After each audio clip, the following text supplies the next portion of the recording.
बिस्मिल्लाहिर्रहमानिर्रहीम अस्सलामुअलैकुम। मैं आयशा सोहेल आज आपके लिए अमेजिंग, इंटरेस्टिंग और इनक्रेडिबल से स्नैक्स बनाने की एक ऐसी रेसिपी लेकर आई हूँ जिसे आप जिसके सामने भी पेश करेंगे वो एक बार इसे पकड़ कर देखेगा कि आपने ये मुश्किल सा डिज़ाइन बनाया कैसे।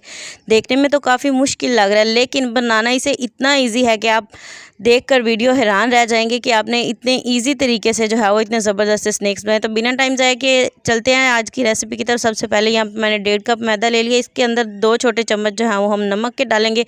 1 चम्मच इसमें जाएगी अजवाइन। हाथों पर मसल लेंगे ताकि अच्छी सी खुशबू आ जाए।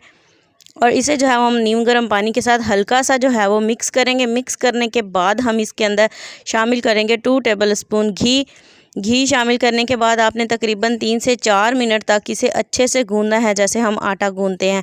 तो इसे हम गूंद कर अच्छे से इसकी ज़बरदस्त सी डो तैयार करेंगे। लेकिन आपने एक बात जहन में रखनी है कि ये डो बहुत ज़्यादा सख्त होनी चाहिए, ये नरम बिल्कुल भी नहीं होनी चाहिए।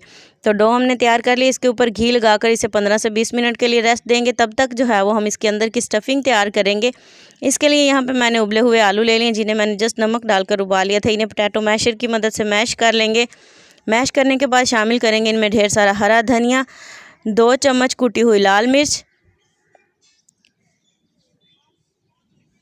1 चम्मच नमक, आधा चम्मच हल्दी और 1 चम्मच भरकर इसमें जाएगा चाट मसाला या कोई भी आप टेस्ट मसाला शामिल कर सकते हैं। 2 चम्मच इसमें जाएगा कॉर्न स्टार्च या कॉर्न फ्लोर, एक ही चीज़ होती है, वो शामिल करेंगे और इसे अच्छे से जो है वो हम मिक्स कर लेंगे। कॉर्न स्टार्च डालने का ये फ़ायदा होगा कि जब आप इसे फ्राई करेंगे तो आपकी स्टफिंग बिल्कुल भी बाहर नहीं आएगी। तो ऐसे हमने डो तैयार कर लिया है। जो हमारी मैदे की डो थी वो अच्छे से सेट हो चुकी है। आप देख सकते हैं अभी भी ये हार्ड है। तो इसके अंदर से जो है वो हम कटिंग करके 4 जो हैं वो इक्वल साइज़ के पेड़े बना लेंगे।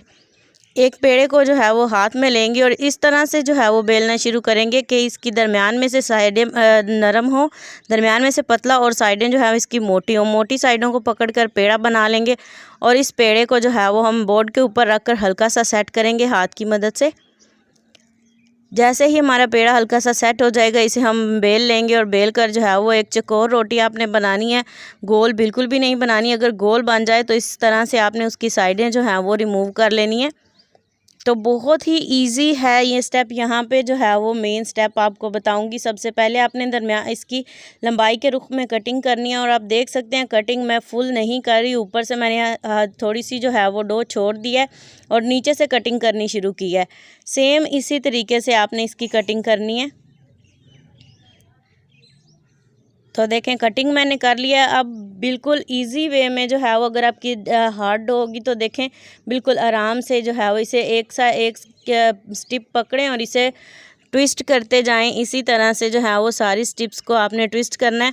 तो ये देखें ज़बरदस्त सी ये ईजीली हो जाएंगी अगर आपकी डो अच्छे से सेट हुई होगी तो देखें माशाल्लाह माशाल्लाह सारी स्टिप्स जो हैं वो इसी तरह से ट्विस्ट कर लेंगे और ये जो लास्ट वाली है इसको रिमूव कर देंगे। ऊपर वाली साइड से पकड़ेंगे और हल्का सा इसको नरम हाथों की मदद से ऐसे प्रेस करेंगे और जो इसकी ये वाले किनारे हैं इन्हें पानी लगाकर चिपका देंगे साथ। वीडियो ज़रा सी भी अच्छी लगे तो इसे लाइक ज़रूर करें। तो देखें माशाल्लाह माशाल्लाह ज़बरदस्त से हमारे स्नैक्स बनकर रेडी हो गए। बहुत इजी वे मैंने आपको बताया इन्हें बनाने का।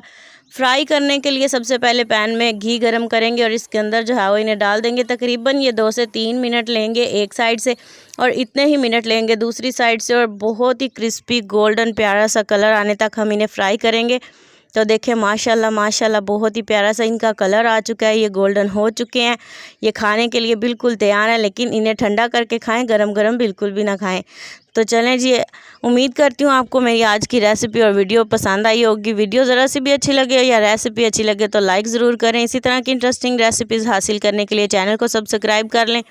नेक्स्ट वीडियो तक के लिए दीजिए इजाज़त। दुआओं में याद रखिएगा। अल्लाह हाफिज़।